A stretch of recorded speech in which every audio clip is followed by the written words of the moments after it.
Good evening, everybody. Just an update on what's going on tonight. We have the remnants of a severe thunderstorm warning in Dooley County, Dooley and Crisp, but most of this has been kind of weakening down a little bit here recently. So technically this warning goes until 9, and we'll see if anything else is reissued, but it's been going over Lake Blackshear, but starting to get on more into Dooley County here, crossing over. So outside of that, it's been pretty quiet in most of our area. Let's check out the hail core that is there, and we do see a little bit of one now. Let's go back, and you can see where it was kicking it outside of Crisp County. So this was more west of Lake Blackshear, not in our area, but it was one that we were watching just to see if it was going to hold together.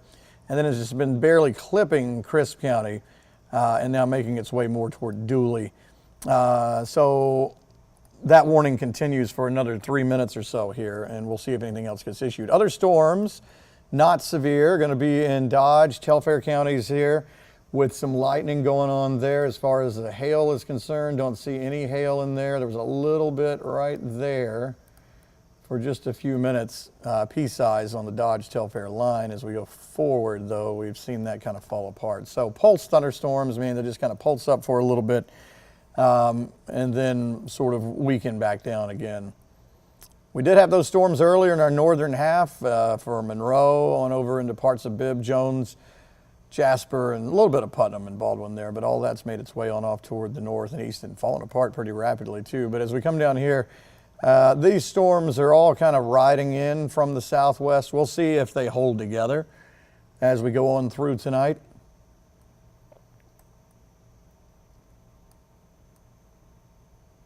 So as we look into the Eastman area, just some light rain there. A little bit steadier once you get south of Eastman, obviously in Dodge County. This is not severe, I'm just showing you this. But Chauncey area there with some rain and rumbles. Milan as we head in, maybe McRae, but it may kind of go a little bit between Eastman and McRae, the bulk of this one, but it's just a regular old thunderstorm here. Again, the only severe thunderstorm warning goes until 9. And it is for Dooley and Crisp.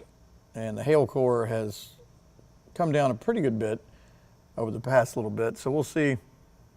Looks like we're saying the warning is going to be allowed to expire here coming up at 9 o'clock.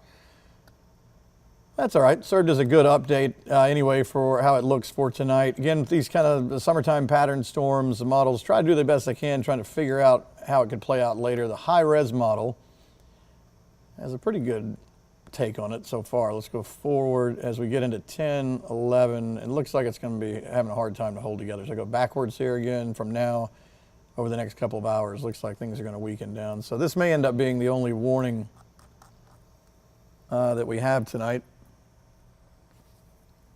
And again, that one's gone in about 30 seconds. So you can see the vast majority of our area rain-free. It's just this little bit down in our southern parts coming over Lake Blackshear, Crisp and Dooley. Again, severe thunderstorm warning, mainly for that hail core that was in there, but some gusty winds as well. Other storm back north and west of Albany, outside Leesburg there. One of them in Leesburg, but the main part of it to the west of there. Let's watch this warning drop off. And there it goes. So no severe thunderstorm warnings here. We'll keep an eye out and see if anything else pops up. If it did, it would be down here in our southern counties, and according to the models, it should kind of rain themselves out before long. I'll see you at the 10 o'clock show coming up on our CW channel and, of course, on 13 WMAZ+, and then again later on at 11 o'clock tonight. Thanks for joining us.